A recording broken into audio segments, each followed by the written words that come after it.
have to do is this.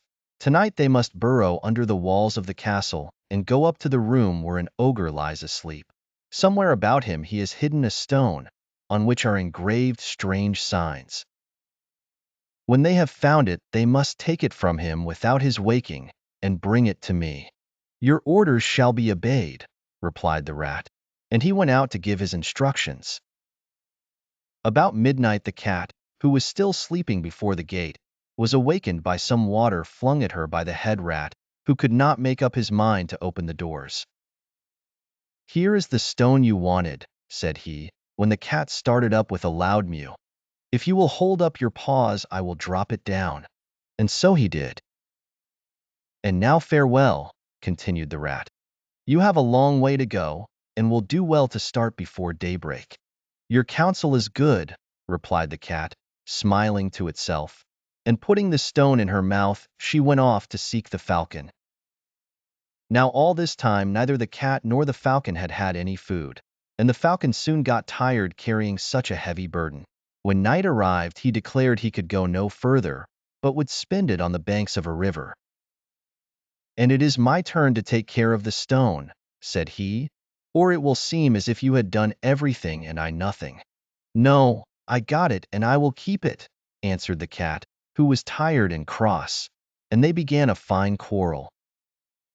But, unluckily, in the midst of it, the cat raised her voice, and the stone fell into the ear of a big fish which happened to be swimming by, and though both the cat and the falcon sprang into the water after it, they were too late.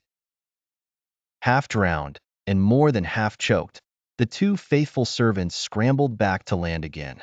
The falcon flew to a tree and spread his wings in the sun to dry, but the cat, after giving herself a good shake, began to scratch up the sandy banks and to throw the bits into the stream. What are you doing that for? Asked the little fish. Do you know that you are making the water quite muddy? That doesn't matter at all to me, answered the cat. I am going to fill up all the river, so that the fishes may die. That is very unkind, as we have never done you any harm, replied the fish. Why are you so angry with us? Because one of you has got a stone of mine, a stone with strange signs upon it, which dropped into the water. If you will promise to get it back for me, why, perhaps I will leave your river alone. I will certainly try, answered the fish in a great hurry. But you must have a little patience, as it may not be an easy task. And in an instant his scales might be seen flashing quickly along. The fish swam as fast as he could to the sea, which was not far distant, and calling together all his relations who lived in the neighborhood, he told them of the terrible danger which threatened the dwellers in the river. None of us has got it, said the fishes, shaking their heads. But in the bay yonder there is a tuna who, although he is so old, always goes everywhere. He will be able to tell you about it, if anyone can. So the little fish swam off to the tuna, and again related his story. Why, I was up that river only a few hours ago, cried the tuna, and as I was coming back something fell into my ear, and there it is still, for I went asleep when I got home and forgot all about it. Perhaps it may be what you want. And stretching up his tail he whisked out the stone. Yes, I think that must be it, said the fish with joy.